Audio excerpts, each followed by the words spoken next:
how to server hop in Roblox. So the first thing that we'll need to do here is get RoPro if you don't have it already. So I'll just Google search for RoPro.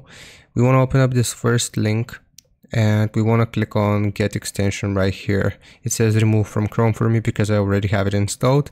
But this is a very popular Roblox extension, and once we have it, it will require verification. I have a tutorial on my channel how you can verify, but basically if you refresh your page here on Roblox and you choose any game, for example this one, if I click on it, you will see this button here, server hop.